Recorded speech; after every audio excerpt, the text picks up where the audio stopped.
Today I'll be showing you Fahz. I'm going to be going into two different strategies of playing him and cards, ultimate abilities, all that.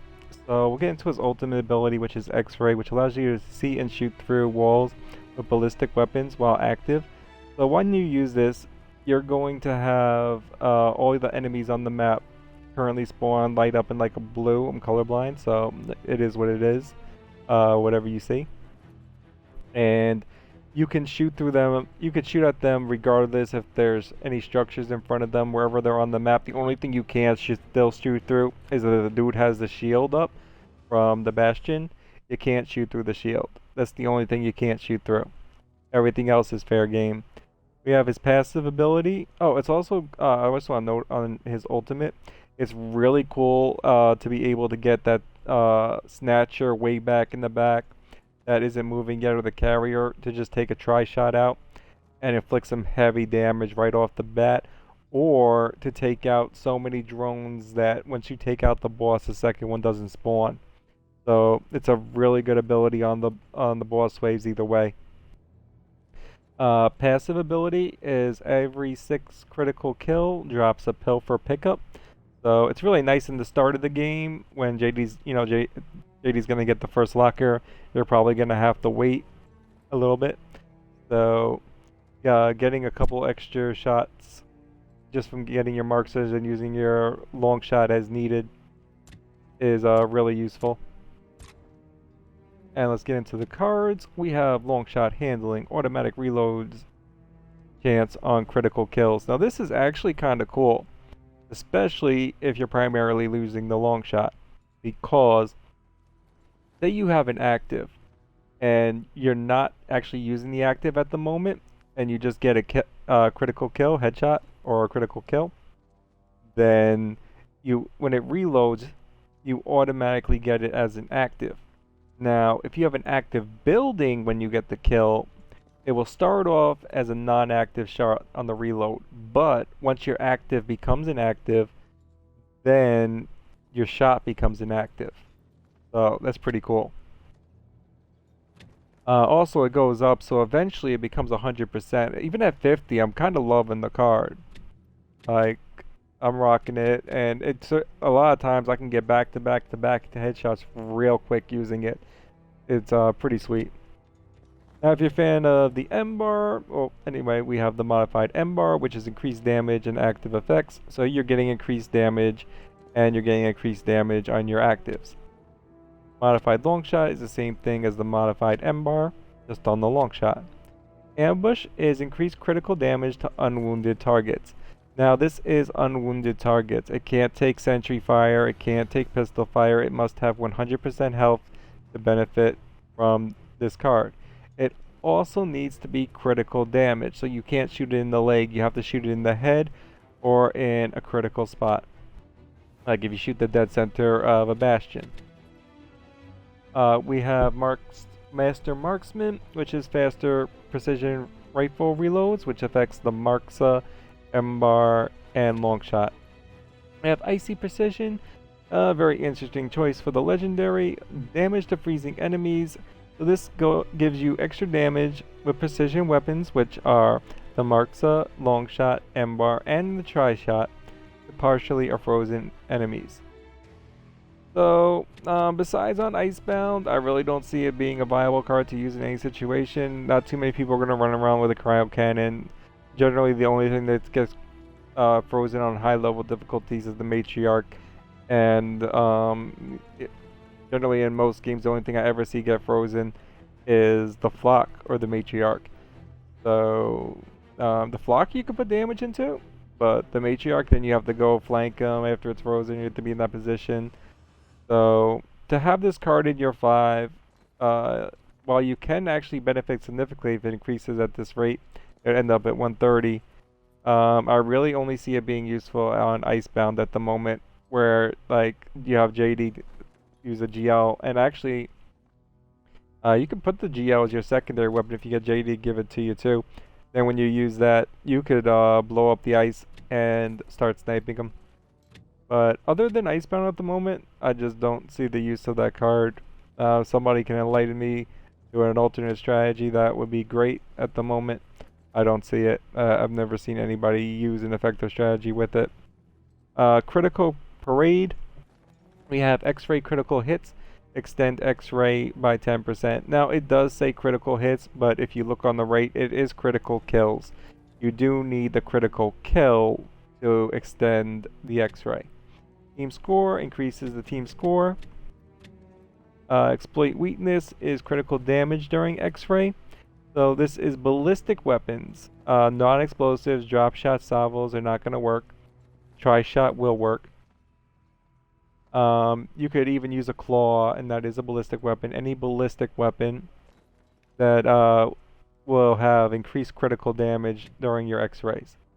This is explosive critical hit is X-ray critical kills cause X splash damage.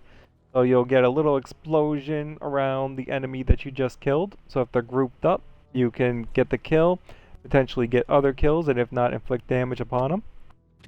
Patience, X-ray recharges X percentage faster while safe. Now it's worth noting, and I'll get into the strategy, there actually is a strategy using Patience. This is while not taking any damage for 120 seconds, so it is significant. It's not easy to do unless you do the strategy I'm about to mention. Counter Snipe, kind of okay opening card, not a late game card. Resistance to precision damage. We have EMBAR ammo capacity, which is increased ammo for your EMBAR. Team Score, which increases your team score. And even more useless than our useless legendary is the Steady Hand. You can actually completely remove camera shake and stun from like when you get shot by going into your option menu and turning it off. So you do benefit a little bit if you get like stunned from the grenades and everything, but you know, they're not that hard to dodge. You should only be getting hit by a couple in the map. If you're getting flashed constantly, maybe it's worth considering, but not really. It's really not.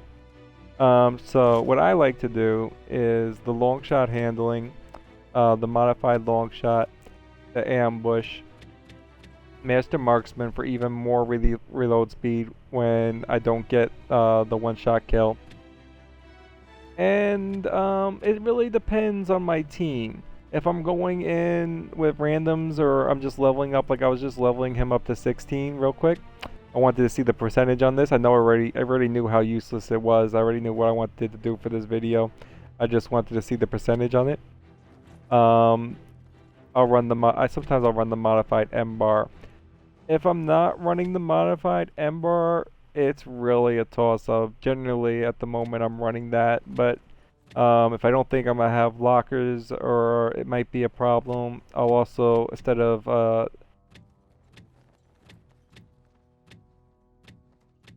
yeah, pretty much I've been doing that. I might put in critical kills extend. That's actually not a bad one because I do like using my tri-shot in the beginning. Or resistance to precision damage is an okay fifth.